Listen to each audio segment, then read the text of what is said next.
Home baker हो, budget कम है और ऐसी वाली केक बनाना चाहते हो तो चलो बहुत ही इजी तरीके से मैं केक बनाना सिखाऊंगी जो आप बहुत जल्दी बना सकेंगे अपने बजट में और महंगे महंगे केक्स का लुक देगा। So welcome back to my channel Veera's cake delight.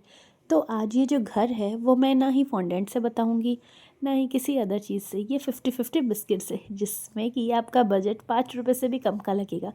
देखिए, ये बिस्किट 4 पीस आपको ले लेना है। 10 रुपये के 20 रुपये के पैकेट आ जाते हैं, बहुत सारे बिस्किट होते हैं उसमें, तो बस 4 पीस ले लो। अगर ये बिस्किट नहीं है तो आप स्क्वायर शेप का, रेक्टेंगल शेप का कोई और भी बिस्किट यूज़ कर सकते हैं जो भी आपके घर में अवेलेबल होता है। ये बच्चों के लिए मैंने मंगवाया था, रेस में 50-50 का रिक्वायरमेंट था, इस वजह से ये बिस्किट मेरे पास रखी हुई थी तो मैंने बस ये बिस्किट ले ली है।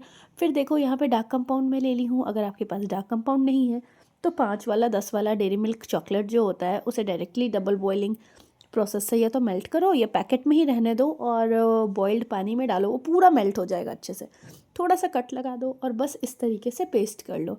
ठीक है, तो यहाँ पे देखो मैं जो डार्क कंपाउंड है उसे ली हूँ और उसे डबल बॉइलिंग प्रोसेस से मेल्ट करके इस तरीके से ज़ोर लगा दे रही हूँ फेविकॉल का।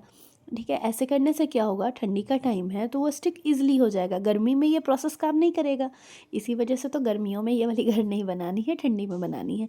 गर्मियों में भी हालांकि बन जाएगी पर वहाँ पे आपको वाइट कंपाउंड यूज़ करना होगा, क्योंकि वाइट कंपाउंड जल्दी मेल्ट नहीं होता है। डार्क कंपाउंड सॉफ्ट हो जाता है पर वाइट कंपाउंड मेल्ट नहीं होता।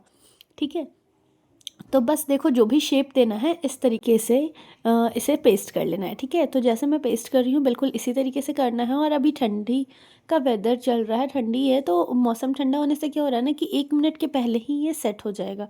तो इस तरीके से मैं पेस्ट कर ले रही हूँ आपस में। ठीक है, तो हार्डली आपको कितना भी टाइम लगेगा ना पेस्ट करने में, तो 2 मिनट में आप आराम से पेस्ट कर लोगे। जो भी मेल्टेड डार्क कंपाउंड है या चॉकलेट है उसे इस तरीके से और लगा देना है, जिससे कि वो बिल्कुल भी बीच से ब्रेक होने का कोई चांस ना हो। और फिर देखो मैं यहाँ बटर पेपर पे इसे हटा करके रख दे रही हूँ और देखिए कितने अच्छे से मेरा स्टेबल हो गया है पूरा घर, बैलेंस ईजिली बन गया है। तो इस तरीके से ना आप घर का स्ट्रक्चर बना सकते हैं। घर टाइप का कोई और डिज़ाइन बनाना हो तो ये आप बना सकते हैं। इससे बजट आपको 10 रुपये लगेंगे और बन भी जाएगा। ठीक है, तो इस तरीके से करना है। और यहाँ पे एक चॉकलेट है, जो स्टिक वाले चॉकलेट आते हैं आजकल कोरियन वाले, बहुत ही फेमस है वो चॉकलेट। अगर मिल रहा है तो उसे भी आप वुडन स्टिक के तौर पे यूज़ कर सकते हैं, या फिर उसका जो नॉर्मल बिस्किट रहती है पतली पतली स्ट्रिप वाली, उसको आप चॉकलेट में या डार्क कंपाउंड में कोट कर सकते हैं और उसे थोड़ी देर के लिए रख दीजिए। बस 2 मिनट में वो सेट हो जाएगा, फिर वो आपकी लकड़ियाँ बन के तैयार है। अगर ये सारे जुगाड़ आपके पास नहीं है तो नॉर्मल डार्क कंपाउंड को स्प्रेड कर लीजिए बटर पेपर पे, सिलिकन मैट पे, किसी भी चीज़ पे उस पर स्प्रेड करके जब वो सेमी सेट रहे, ध्यान रखिएगा पूरा सेट नहीं करना है, सेमी सेट करना है। सेमी सेट होने में इसको हार्डली अभी के वेदर में 30 सेकेंड बहुत है, मैक्सिमम 30 सेकेंड है, उतने देर में ये सेमी सेट हो जाता है। तो फटाफट से नाइफ़ लेकर के आप इसे कट कर दीजिए। जो भी शेप जैसे वुडन का देना है इरेगुलर सा, उस टाइप का आप शेप दे दीजिए और बस इसे साइड कर दीजिए। आप चाहें तो इसे जब आप ट्री का लुक दीजिए, जैसे क्रिसमस ट्री का, तो मैं आगे देखिएगा किस तरीके से यूज़ कर रही हूँ। तो इस तरीके से बना के रखने से क्या होगा ना कि आपको गनाश बना करके, गनाश, अब जो लोग बिगनर हैं, जो लोग स्टार्टिंग में केक बना रहे हैं, तो उनका अगर परफेक्ट रेशियो में गनाश नहीं बन पाता है, कभी गनाश में लम्स रह जाते हैं, कभी गनाश बहुत वाटरी हो जाता है, तो उन केसेस में ये जो ट्रिक है ये यूज़ होगा कि आप बस डबल बॉइलिंग प्रोसेस से मेल्ट कर लीजिए डार्क कंपाउंड को और उसे अच्छे से स्प्रेड कर दीजिए बटर पेपर पे, एंड सेमी सेट होने के बाद कट कर दीजिए। तो आपका जो वुडन वाला टेक्सचर है वो बन करके रेडी हो जाएगा। फिर आप जब कट किए हैं तो पेड़ जब बनाना है क्रिसमस ट्री, नीचे में पेस्ट कीजिए और ऊपर में लीफ दे करके बस ट्री बना दीजिए और आपका ट्री इजीली बन जाएगा। आपको मेहनत भी नहीं लगेगी, गनाश का भी टेंशन नहीं होगा कि वो मेल्टेड है या फिर उसमें बहुत लम्स है तो वो प्रॉपर नहीं हो रहा है। तो अब सारी चीज़ हम लोग जो एक्स्ट्रा एक्सेसरीज़ है वो तो हमने बना ली, अब आती है केक की बारी। तो केक में स्मूथनेस लाने के लिए थोड़ी सी आपको प्रैक्टिस करनी होगी। फिर भी अगर आप नहीं आ रही है तो आप क्या करिए ना कि जब भी फिनिशिंग देते हैं उस वक्त पैलेट नाइफ़ को धो लीजिए, उसके बाद उससे स्मूथ कीजिए, तो वो बहुत ही अच्छे से स्मूथ हो जाती है। और यहाँ पे स्नोई इफ़ेक्ट देने के लिए मैंने टैप टैप किया है। तो जब ये टैप टैप जो मैं कर रही हूँ पैलेट नाइफ़ से, वो आपको कब करना है, सबसे पहला तो कि जो आपका केक है क्रम कोट होके अच्छे से सेट होना चाहिए, देन आफ्टर जब आप फिनिशिंग दीजिए उस स्टेज पे आपको करना है, तभी आपका जो लेयर्स है वो ऊपर नहीं उठेगा। चलिए अब उसे फिर से फ्रिज में रख दी हूँ सेट होने के लिए, तब तक मैं यहाँ पे घर के जो फाइनल फिनिशिंग है वो दे देती हूँ। बहुत ही पतला सा फॉन्डेंट को बेली हूँ। इससे क्या होगा ना, रोल करने से इतना पतला फॉन्डेंट का मेरा बजट कम हो गया। अब देखिए ये जो केक्स हैं, मोस्टली यहाँ पे क्रिश्चियन जो भी रहते हैं बस्ती के हैं, बहुत कम लोग हैं जो लेफ्ट बैंक में, कुछ लोग गैंगटॉक लेके जाते हैं। तो अब जो लोग मेरे से पहले से केक लेते हैं वो गैंगटॉक भी लेके जाते हैं। तो यहाँ पे देखिए बस्ती के लिए केक था, और फर्स्ट केक मैं बना रही थी इस सीज़न का। लास्ट ईयर तो मैंने बहुत सारे केक्स बनाए थे, पर इस सीज़न का ये मेरा पहला केक था, और कस्टमर का बजट कम था, और ऊपर से उसे घर के लिए ही चाहिए था। तो मैं मेहनत थोड़ा ज़्यादा कर लूँगी ना, मेहनत के पैसे कम मिले तो चलेगा, बट जो हमारा मटेरियल लग रहा है वो तो मिलना चाहिए। तो बहुत ज़्यादा अगर हम फॉन्डेंट इसमें देते, पूरा फॉन्डेंट का घर बनाते, तो हमारा बजट से भी बाहर हो जाता। तो हम लोग अपने पॉकेट से लगा करके तो कोई भी केक सेल नहीं करेंगे। तो देखिए बिजनेसमैन का सबसे पहला उसूल यही होता है, प्रॉफिट आपको कैसे निकालना है वो आपके ऊपर है। स्टार्टिंग के बिजनेस में आपको मेहनत के पैसे नहीं देखने हैं, आपको देखना है कि आप एक नया डिज़ाइन बना रहे हैं, कुछ नया क्रिएट कर रहे हैं। आपके मटेरियल के जो पैसे हैं वो निकलना चाहिए, क्योंकि आप फ्री में तो सब कुछ नहीं देने के लिए हो ना, आपका खुद का इन्वेस्टमेंट लगता है। इस वजह से तो मैंने ये ट्रिक अप्लाई किया, और इस तरीके से मैं केक बनाई, जो कि बहुत ही कम बजट में बन गया। अगर मैं यहाँ पे पूरा फॉन्डेंट का घर बनाती तो आई थिंक 100 रुपीज़ का कॉस्ट बैठ जाता ईज़िली, क्योंकि काफ़ी ज़्यादा सॉलिड होता है। मैं स्पॉन्ज केक को भी बीच में शेप दे करके उसे रोल ऑन करती, और फॉन्डेंट को रोल करती। तो इस तरीके से बहुत सारे कलर्स की मुझे फॉन्डेंट यूज़ करने पड़ते, डिफरेंट तरीके का डिज़ाइन बनाना पड़ता उसे स्टेबल बनाने के लिए। फिर टूथपिक उतने सारे लगाओ, फिर स्टेबल करो, और वो हैवी हो जाता। केक हमारा लाइट वेट है, तो फॉन्डेंट के टॉपर्स हम बहुत ज़्यादा हैवी नहीं दे सकते, केक वहाँ पे दब जाएगा। क्योंकि हाइटेड इतना आप घर बनाइएगा तो उसमें वज़न आपको 100 ग्राम के करीब तो पहुँच जाएगा। अब बताओ हमारा 400 ग्राम का केक होगा, 450 ग्राम का, और उसमें हम लोग 100 ग्राम के फॉन्डेंट, 100 ग्राम में कुछ भी नहीं होगा, उससे ज़्यादा वेट लग जाएगी ये घर बनाने में। तो उतना ज़्यादा वेट तो नहीं दे सकते ना, वहाँ पे एरिया दब जाएगा फॉन्डेंट से, फिर वो आप कितना भी टूथपिक लगाओ। तो इसलिए मैंने ये ट्रिक यूज़ किया। आप इसके जगह ये भी कर सकते थे कि डार्क कंपाउंड को मेल्ट करके 4 बिस्किट का शेप ले करके उसे आपस में पेस्ट कर दीजिए, पर उसमें भी आपका बजट जो है बहुत आगे हो जाएगा।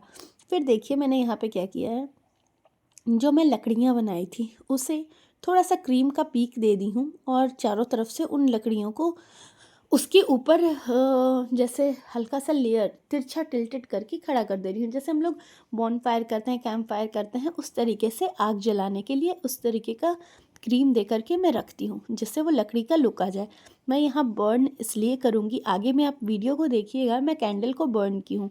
कैंडल को जलाने से क्या फ़ायदा होगा ना, कि ये जो कैंडल का वाइट वाइट स्ट्रिप है, जो थ्रेड है, वो ब्लैक हो जाएगा। ब्लैक होने से वो जो चॉकलेट मैंने लगाए हैं बाहर जो लकड़ियों का लुक देने के लिए, वो हाइड हो जाएगा। तो देखिए यहाँ पे मैं सेमी बास्केट नोज़ल ली हूँ, उससे चारों तरफ मैं बॉर्डर बना दे रही हूँ, जिससे कि हमारा घर कहीं से भी ओपन ना रहे। और फिर यहाँ पे ऑरेंज, थोड़ा सा येलो एंड थोड़ा सा रेड ड्रॉप फूड कलर ली हूँ, पाइपिंग बैग में डाली हूँ। साइड में आपको बॉर्डर दिख रहा होगा, रेड कलर का है, एंड बीच में येलो कलर का। पर ना मुझे थोड़ा लाइट शेड लग रहा था, हालांकि मैंने कलर्स अच्छे से डाला था, पर फिर भी जब मैं बनाई ना तो मुझे थोड़ा लाइट शेड लग रहा था। तो फिर मैं क्या की कि जो फुसफुस कलर होता है रेड स्प्रे, उसे ऊपर में डाल दी, जिससे प्रॉपर वो फायर वाला जो लुक है वो क्रिएट हो जाए। उसके बाद देखिए यहाँ पे कैंडल जो है एकदम थोड़ा सा दिख रहा है, अब वो भी जब जलाऊंगी तो ब्लैक हो जाएगा। मेरी क्रिसमस का टैग कस्टमर को चाहिए था तो वो लगा दी। और जो मैंने चॉकलेट वाले वुड बनाए थे, जो पेड़ के नीचे जो मैं बात कर रही थी कि आप ऐसे लगा सकते हो, तो इससे क्या होगा ना कि आप ये सारे प्रिपरेशन 1 दिन 2 दिन पहले भी क्रिसमस के करके रख सकते हैं। क्रिसमस का दिन है, आप न्यू बिज़नेस स्टार्ट किए हैं, तो उस दिन बस इस तरीके से पेस्ट कीजिए, और ऊपर एक लीफ नोज़ल में ग्रीन कलर फिल करके रखिए, और इस तरीके से बना दीजिए। लीफ नोज़ल नहीं भी है तो किसी अदर नोज़ल का भी यूज़ करके इस तरीके से आप क्रिसमस ट्री बना सकते हैं। थोड़े से स्प्रिंकलर्स डाल दी हूँ स्टार वाले इस ट्री के ऊपर, क्योंकि क्रिसमस ट्री है तो उस पर स्टार्स तो होने चाहिए। और फिर एक क्रिसमस जो ट्री होता है आर्टिफिशियल, इस टाइप के टॉपर्स ना आपको इजीली मार्केट में मिल जाते हैं। ये जहाँ से भी आप केक के मटेरियल लेते हैं, शॉप लेते हैं, वहीं से मैं ये सारे चीज़ सामान मंगा लेती हूँ। हालांकि यहाँ मेरे कॉलोनी में बहुत सारे ये सामान मिलते हैं, तो ये सारे इस बार मुझे मंगाने की ज़रूरत नहीं पड़ी। लास्ट ईयर का ही मेरे पास ऑलरेडी बहुत सारे सामान बचे थे, क्योंकि मैं क्रिसमस का ना हमारा यहाँ क्रिश्चियन का एरिया है, तो बहुत सारे मार्केट में सामान मिल जाते हैं, ईज़िली मिल जाते हैं। कोई भी चीज़ ऐसा नहीं है जो आपको नहीं मिलता है।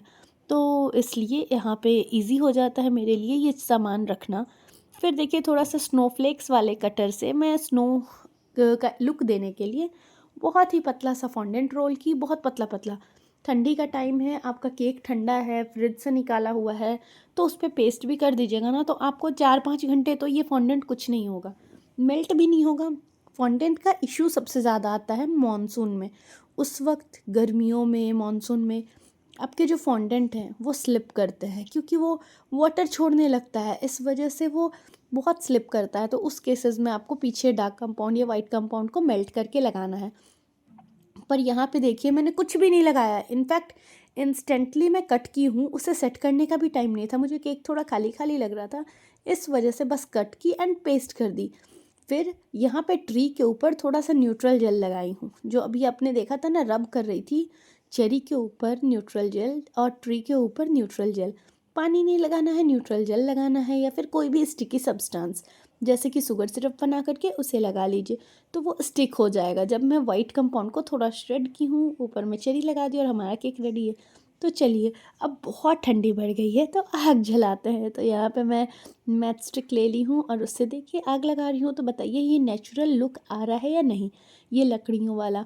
मेरी ये आइडिया पसंद आए होंगे, वीडियो पसंद आया होगा तो वीडियो को लाइक कर दीजिएगा। चैनल पे अगर न्यू आए हैं तो चैनल को सब्सक्राइब कर दीजिएगा वीडियोस देखने के लिए, और अभी क्रिसमस सीज़न का क्रिसमस केक देखने के लिए। Bye bye.